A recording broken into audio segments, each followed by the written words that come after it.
Sa patuloy na tumitinding tensyon sa pagitan ng Estados Unidos at Venezuela ay gumawa na naman ng isang mapangahas na hakbang si Trump na labis na ikinagalit ni Maduro. Hanggang saan aabot ang banggaan ng dalawang bansa at higit sa lahat ay ano ang sagot dito ng Caracas. Pero bago ko simulan ay hihingi lang sana ako ng isang like at subscribe. Malaking tulong na ito sa aming mga content creator. Salamat po. Sa gitna ng global geopolitical situation na pumapasok sa matinding tensyon, biglang gumawa si Trump ng isang strategic move laban sa Venezuela. Ang galaw na ito agad nagpahinto sa mga international analysts para tingnang mabuti dahil mukhang hindi na simpleng diplomatic argument lang ito.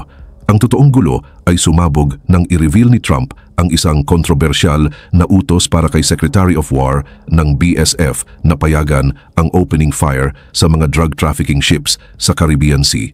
Kasama ng utos na ito ang directive na huwag pabayaan mabuhay ang sinuman, isang aksyon na maraming eksperto ang hindi nag-atubiling tawaging paglabag sa international law at posibleng ituring na war crime. Subalit, hindi pa doon nagtatapos ang lahat. Ang climax ay sumiklab noong Nobyembre 29 ng personal na i-declare ni Trump sa media na padalhan lahat ng airlines, pilots at drug organizations. Importanteng warning na ang lahat ng airspace sa paligid ng Venezuela ay ngayon officially no-fly zone. Ang declaration na ito ay pinatay ang lahat ng duda kung ito ba ay isang vague warning gaya ng dati. Ngayon, malinaw sa buong mundo ang mensahe ni Trump. Ang air traffic sa Venezuela ay officially blocked at hindi lang ito nakalista sa social media statuses. Nang suriin ng Play Prada, ang Global Flight Monitoring Tool, naging malinaw at undeniable na ang lugar ay talagang naka-lockdown parang steel fortress. Ang mundo ay lumipat mula sa state of probing papunta sa heightened alert. Ang tanong ngayon ay hindi na kung i-intervene ng US ang military sa Venezuela, kundi kung kailan nila sisimulan ang full-scale attack. Kaso, tuloy-tuloy ang escalation nang maglabas ang US Federal Aviation Administration ng official advisory para sa lahat ng pilots. Binigyang diin ng agency na mabilis na lumalala ang security situation sa lugar at tumataas ang military activity. Hindi na ito simpleng reminder lang ng flight risks sa Venezuelan airspace, kundi confirmation na malapit na talagang sumabog ang armed conflict. Ayon sa mga sources sa loob ng US government ay nagsabi sa media na ang planong atake sa Venezuela ay nasa final stages at pwedeng i-deploy. Sa loob ng maikling panahon, lumabas ang mas malinaw na signs isang araw bago ito noong Nobyembre 28 sa Thanksgiving ceremony nang magbigay si Trump ng speech na puno ng implied meaning. On land, it's easier kasi malapit nang magsimula. Ang statement na ito ay concise pero puno ng hint, sapat para ma-alert ang buong observer sa Latin America. Ang tanong ngayon, ito ba ang next step sa military plan na secretly inihahanda ng US? Ibig sabihin, pagkatapos i-close ang airspace, pwede nang simulan ang land campaign. Ang mga strategic analysts ay nagsabi na ang actions ng US ay hindi lang tungkol sa pagpigil ng drug and human trafficking mula Venezuela papuntang US, kundi isa itong decisive move para totally wasakin ang regime ni Maduro. Ipinapakita ni Trump ang kanyang commitment na tapusin ang irrational chaos sa Venezuela at protektahan ang American citizens mula sa threats mula sa southern border. Bago inilabas ang mga statements at hard actions na ito, nagkaroon muna si Trump ng direct phone call kay Maduro. Kahit kinumpirma ni Nicolas Maduro na nagkaroon nga ng tawag, tumanggi si Trump na ibunyag ang mga detalye ng usapan. Ang katahimikan na ito ang nagpasiklab ng maraming teorya sa intelligence community. Maaring iyon ang final ultimatum o isa pang chance para makipag-usap bago tuluyang maisara ang pintuan ng kapayapaan. Kahit sa ang anggulo tingnan, ang realidad ay malinaw. Ang himpapawid ng Venezuela ay hindi na neutral zone. Naging sobrang bantay sarado na ito, naka-lockdown, at pwedeng maging lugar ng biglaang pagsiklab ng gulo sa isang iglap. Ang phone call sa pagitan ni Trump at Maduro na parang huling pagsubok para makahanap ng diplomatic solution ay mabilis na naging turning point na nagtulak sa Caracas papunta sa dangerous zone na halos katapat ng war footing. Ayon sa anonymous sources ng Miami Hero, nagbigay daw ang Washington ng direct offer kay Maduro. Kung magre-resign siya agad, magbibigay ang US ng amnesty para payagan siyang umalis ng tahimik kasama ang mga loyalists at dalhin ang wealth na naipon nila sa panahon ng kanyang pamumuno, pero hindi tinanggap ang offer. Sinabi raw ni Nicolas Maduro na masyadong maliit ang conditions ng US. Humingi siya ng international level amnesty kasama ang immunity sa mga mabibigat na kaso gaya ng war crimes at crimes against humanity. Ito ay isang demand na agad tinanggihan ng Washington. Bukod pa doon, humiling pa si Maduro na manatili siyang commander ng Bolivarian military hanggang magkaroon ng free elections sa Venezuela. Muli, matigas ang pagtutol ng US. Pagkatapos ng serye ng demands na ito, ang attitude ng US ay nag-shift mula sa pakikipag-usap papunta sa full hardline stance. Isang source sa Washington ang nagsabing ang final message na nakuha ni Maduro ay simple: kailangan niyang umatras kaagad. Ang galaw na ito ang nagpa-transition ng political tension papunta sa totoong military emergency. May ilang analysts na naniniwalang si Maduro ay maaaring nasa ilalim ng direct influence ng Cuban intelligence o baka iniisip niyang hindi totoong maglalunsad ng military campaign ang US. Ang iba naman ay nakikita ito bilang psychological tactic para mapilit siyang umalis nang hindi kailangan ng US na gumamit ng puwersa. Sa kahit anong senaryo, ang salitang international amnesty ay naging hot topic sa political at media discussions. Pero ang harsh reality, tapos na ang panahon kung kailan ang mga dictators ay pwedeng mabuhay ng payapa sa exile sa mga beaches. Kahit makakuha pa siya ng political deal mula sa Washington, hindi iyon garantiya na makakatakas si Maduro sa international legal system. Ang International Criminal Court ay kasalukuyang may full investigation tungkol sa actions ng Maduro government mula sa systematic oppression ng political opposition, torture ng prisoners, paggamit ng violence laban sa civilians hanggang sa extrajudicial killings sa mga detention sites. Kung walang asylum deal na may suporta ng Washington at kinikilala internationally, posibleng humarap si Maduro sa mabibigat na legal consequences kapag bumitiw siya sa kapangyarihan. Ang tanging paraan para tuluyan siyang makatakas ay tumakbo sa bansang wala sa legal reach ng international justice system. Pero ang Cuba ay hindi na safe option dahil kung bumagsak ang Bolivarian government sa Venezuela, malamang na maging next target ang Cuba. Isa sa mga options na inalok daw ni Trump ay payagan si Maduro na lumipat sa Russia, isang modelo na inspired sa nangyari kay President Bashar al-Assad sa Syria, pero hindi raw nagustuhan ni Maduro ang idea. Ang thought na ang isang leader na sanay sa tropical country ay biglang mamumuhay sa malamig at malupit na lugar tulad ng Russia ay hindi raw ang ending na gusto niya para sa political life niya. Sinasabing nagpresenta ang Washington ng marami pang choices kasama ang posibilidad na pumili si Maduro ng kahit sinong country na willing siyang tanggapin. Pero ang ikinagulat ng observers ay ang naging reaksyon ng Caracas. Sinabi ni Maduro na hinding-hindi siya bibitaw sa kapangyarihan kahit pa siya raw ay i-boil alive. Ito ay nagbukas ng maraming tanong. Baka hawak siya ng Cuban intelligence networks o baka hindi talaga siya naniniwala sa anumang promises mula sa US. Isang theory pa ay naniniwala siya na hindi maglalakas loob ang US na magsimula ng war dahil ilang beses nang sinabi ni Trump na ayaw niyang magpadala ng US ground troops sa Venezuela. Ito ang core ng reasoning ni Maduro. Kung walang Marines, walang tanks at walang full-scale airstrikes, kung ganun daw, lahat ng threats ng US ay psychological pressure lang. Si Maduro pa rin ang may hawak ng kontrol sa buong power system ng bansa. Patuloy na tapat sa kanya ang mga general ng militar, hindi lang dahil sa paniniwala, kundi dahil sa malalaking benepisyo na binibigay ng gobyerno mula sa state-owned businesses hanggang sa drug trafficking at mga armed guerrilla groups. Ang sistemang ito ay parehong proteksyon para kay Maduro at harang na nagpapahirap sa anumang pagtatangka na palitan ng kapangyarihan dahil delikado ito para sa buong grupo na nakikinabang sa kasalukuyang rehimen.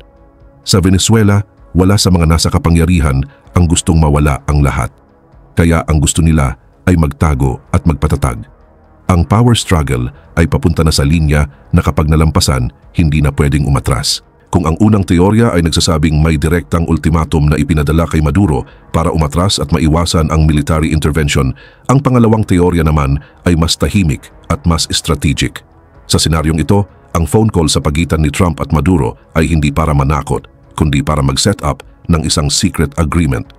Ayon sa ilang analysts, nagbigay ng babala si Trump tungkol sa mga targeted military actions na malapit ng gawin ng United States, lalo na laban sa mga drug transit points at human trafficking routes.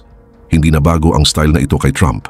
Noon pa sa Iran policy, pinakita na niya na mas gusto niya ang limited strikes, yung eksaktong tama sa target pero hindi lalampas para hindi maging full-scale war. Isang klase ng controlled pressure na sapat para magpakita ng puwersa pero may natitirang espasyo para sa negotiation. Ang katahimikan tungkol sa detalye ng phone call ni na Trump at Maduro, even kung pareho nilang inamin na nag-usap sila, ay hindi aksidente. Ayon sa observers, ang secrecy ay nagbibigay kay Trump ng flexibility. Pwede siyang mag-utos ng airstrikes or naval strikes ng limited lamang habang may option pa rin siyang makipag-usap kung lumala ang sitwasyon. Pero ang pinakaimportanteng dahilan kung bakit kailangan niyang mag-ingat ay hindi lang militar, kundi public opinion sa United States. Ayon sa isang survey, around 70% ng mga Amerikano, kasama na ang maraming botante ng MAGA movement, ay tutol sa military intervention. At hindi lang iyon, 63% ng mga tinanong ay naniniwala na ang pag-atake sa isang South American country ay hindi magbabawas ng droga na pumapasok sa United States at posibleng mas lumala pa dahil sa kaguluhan pagkatapos ng gera. Ang mga numerong ito ang nagpapakaba sa campaign advisors ni Trump, lalo na't papalapit na ang midterm elections, isang eleksyon na pwedeng magdesisyon sa kapalaran ng buong MAGA agenda. Ang pagsabak sa isang gera na hindi gusto ng publiko ay isang napakalaking risk. Ang hindi paglalabas ng detalye ng phone call ay maaaring isang strategic move para bigyan ng exit option ang bawat panig kung kinakailangan. Hindi lang doon nagtatapos. Ayon sa maraming sources, ang White House kasama ang Pentagon ay nagsagawa ng war games, mga simulated war scenarios, mula pa noong simula ng termino ni Trump para pag-aralan ang magiging epekto kung makikialam ang United States sa Venezuela.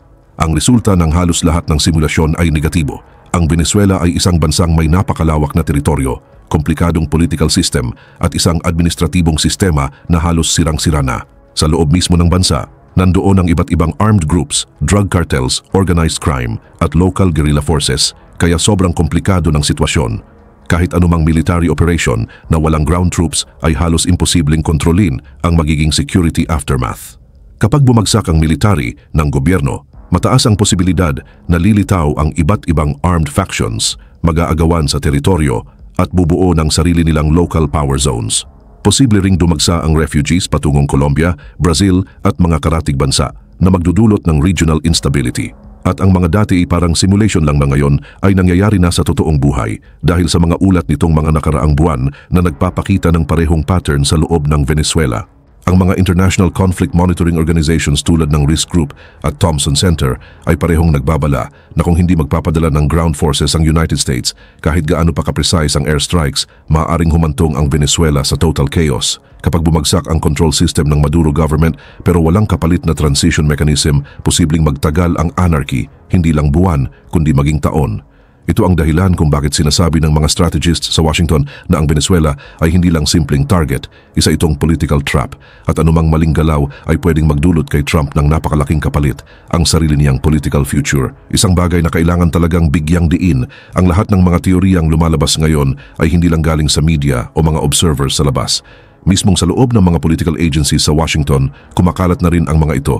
Para sa mga eksperto na matagal nang nagbabantay sa sitwasyon sa Venezuela, ang pag-alis ni Maduro sa kapangyarihan ay hindi na malayong posibilidad. Para sa kanila, iyon ay isang bagay na tiyak na mangyayari. Ang political system ng Bolivia na nakatayo sa pang-aabuso, corruption, military control at koneksyon sa organized crime ay hindi pwedeng tumagal ng walang hanggan. Ang isang malayang Venezuela, demokratiko at may pag-asang maitayo muli ang bansa ay matagal nang inaasam ng maraming bansa, lalo na ng United States. Pero ang Amerika hindi kumikilos dahil lang sa idealism. Ang Washington, lalo na sa panahon ni Trump, ay kumikilos ayon sa malinaw at specific na national interest. At ngayon, ang mga interest na iyon ay tinitimbang ng sobrang maingat. Walang sinuman maliban sa pinakamalapit na grupo kay Trump ang tunay na nakakaalam kung ano ang laman ng tensyonadong phone call niya kay Maduro. Kahit sa loob ng team ng mga advisors ni Trump, may dalawang magkaibang analysis na nagbabanggaan. Kaya para sa mga analysts, ang misyon ay basahin ng tama ang mga signal, ang mga strategic na galaw na nangyayari mismo sa field. Isang bagay na hindi maikakaila, si Trump ay hindi lagi nagtatagpo ang salita at aksyon. Isang malinaw na halimbawa ay ang kaso ng dating presidente ng Honduras na si Juan Orlando Hernandez. Inakusahan siya ng US Department of Justice noong panahon ni Trump bilang ulo ng isang narco-state na nagpasok ng daan-daang toneladang cocaine sa Amerika. Nahusgahan siya ng 45 years na pagkakakulong, pero pagkatapos nito, si Trump mismo ang naglabas ng pardon para sa taong iyon. Ang nakakagulat pa, ang mga paratang kay Hernandez ay halos kapareho ng mga kaso laban kay Maduro at sa kanyang mga kaalyado sa ilalim ng US law. Kaya ang tanong, ano ba talaga ang priority ni Trump pagdating sa Venezuela?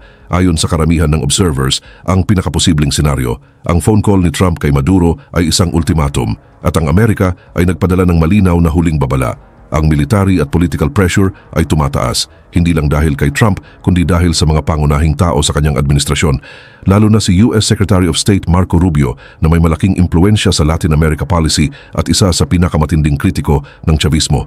Ang massive deployment ng US military sa Caribbean ay hindi simpleng anti-drug trafficking mission. Base sa defense sources, 25% ng US Navy ang nire-deploy, kasama ang mga F-15 fighter jets, libu-libong marines at mga heavy warships. Ang ganitong galaw ay sobra-sobra para lang sa isang anti-narcotics operation. Si Tucker Carlson, na boses ng Conservative Republicans, ay nagbigay ng matinding pahayag, isa sa dalawang presidente ang matatalo. At kung hindi bumagsak si Maduro, ang talo ay si Trump. Ang sinabi niyang ito ay sumasalamin sa pressure na nararamdaman ng White House, lalo na't ang internal surveys ay nagpapakitang pabago-bago ang approval rating ni Trump habang papalapit ang midterm elections. Ang pagkakamali sa Venezuela ay pwedeng maging simpang bato na sisira sa buong campaign strategy na matagal nang binubuo ni Trump at ng kanyang advisory team. Kahit hindi pa inilalabas ang detalye ng phone call, ang nangyayari sa field ay malinaw, kumikilos na ang United States. Ang mga simulation exercises para sa pag-atake sa loob ng Venezuela ay tuloy-tuloy at large scale. Nagpapadala ang military ng mas maraming fighter aircraft, strategic bombers at advanced electronic warfare systems.